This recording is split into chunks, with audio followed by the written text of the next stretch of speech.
बिहार के मुख्यमंत्री नीतीश कुमार लगातार चुनावी जनसभाओं को संबोधित कर रहे हैं।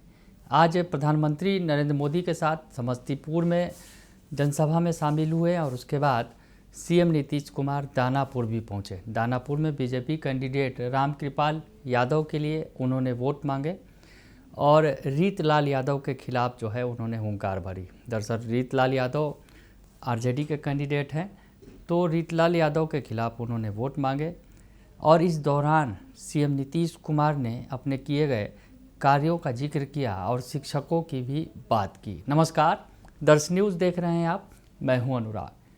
शिक्षकों की बात आज सीएम नीतीश कुमार ने की है दानापुर के मंच से। शिक्षकों का जिक्र किया है उन्होंने और बताया है कि सरकार ने क्या कुछ किया है शिक्षकों के लिए। हालांकि नीतीश सरकार की अगर बात करें तो शिक्षकों की बहुत सारी चीज़ें जो मांग है वो पूरी हुई, बहुत सारी बातें अधूरी रह गई। शिक्षक जो चाहते थे वेतनमान वो उन्हें नहीं मिल पाया। शिक्षक जो चाहते थे, जो प्रधान शिक्षकों की बहाली हुई, उन्हें एक जो उनका मूल वेतन है उसमें बढ़ोतरी चाहते थे, हालांकि वो नहीं हो सका।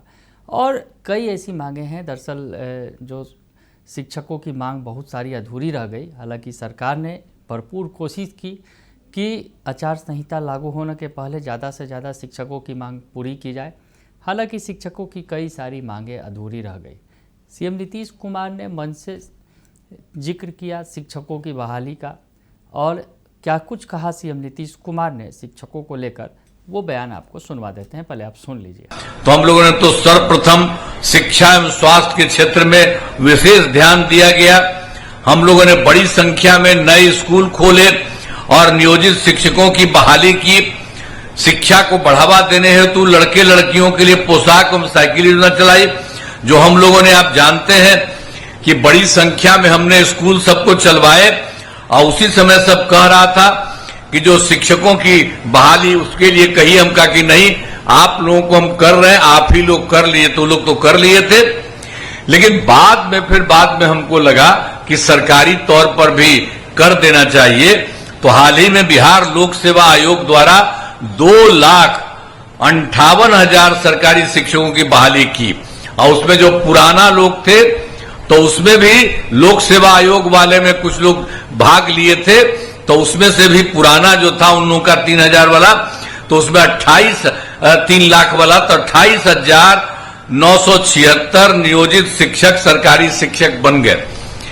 तो हमने कहा कि ठीक है, अब आप लोगों को बिहार लोक सेवा आयोग आने की जरूरत नहीं है, हम एक मामूली सी परीक्षा कराएंगे। फिर सरकार ने तय किया नियोजित शिक्षकों को मामूली सी परीक्षा करा करके हम लोगों ने इसके लिए काम किया, मामूली सी परीक्षा लेकर। तो सरकारी शिक्षक सब लोगों को कहा कि सब लोग उसमें शामिल होइए और उसके लिए 5 राउंड हम किए थे। तो 3 राउंड हो चुका है और 3 राउंड हो चुका, तो अब इसके बाद 2,62,000 नियोजित शिक्षक पास हो गए।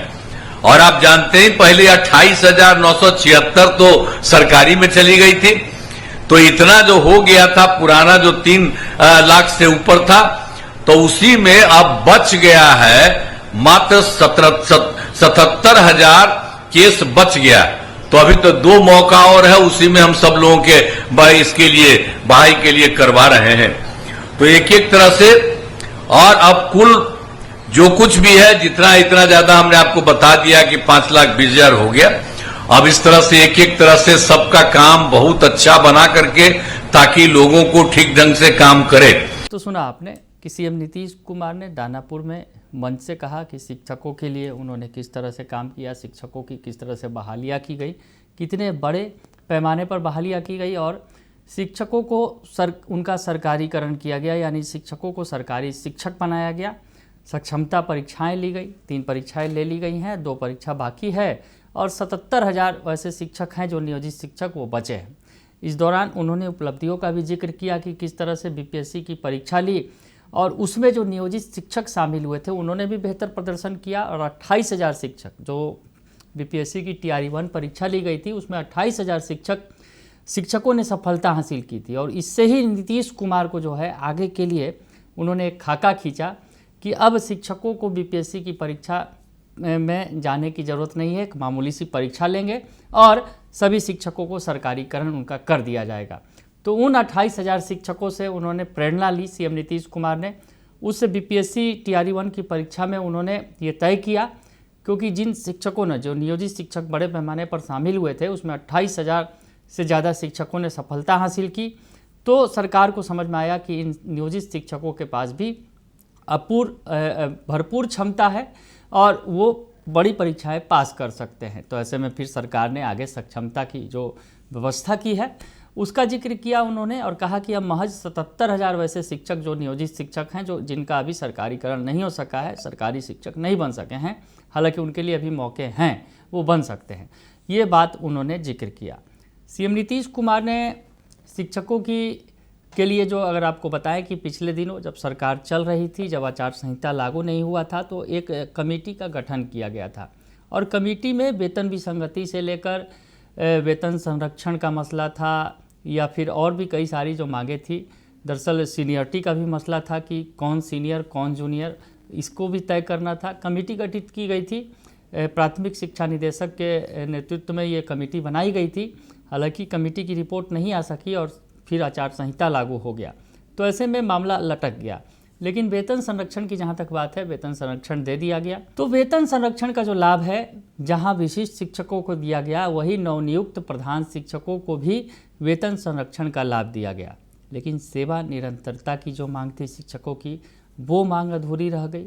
उसके अलावा जो वेतन विसंगति है, दरअसल खास करके जो सीनियर पदों पर बहाली हुई, हेडमास्टर और हेड टीचर की जो बहालियाँ की गई, उनका जो मूल वेतन है वो कम है और इसको बढ़ाने की मांग वो कर रहे थे। इन पर अभी फ़िलहाल विचार नहीं किया गया। तो तमाम ऐसे कई बिंदु हैं जिस पर अब अगली सरकार के समक्ष जो है शिक्षक अपनी मांगें रखेंगे। लेकिन सीएम नीतीश कुमार ने आज शिक्षकों का जिक्र किया, शिक्षकों के बारे में जिक्र किया और शिक्षकों के लिए क्या कुछ किया है नीतीश सरकार ने, इसका खूब गुणगान किया और कहा कि हमने शिक्षकों की बहाली की है और आगे भी हमारी सरकार आएगी तो हम सब कुछ करते रहेंगे। बने रहिए दर्शन न्यूज़ के साथ, तमाम खबरों से आपको अपडेट रखेंगे। फिलहाल के लिए इतना ही, धन्यवाद।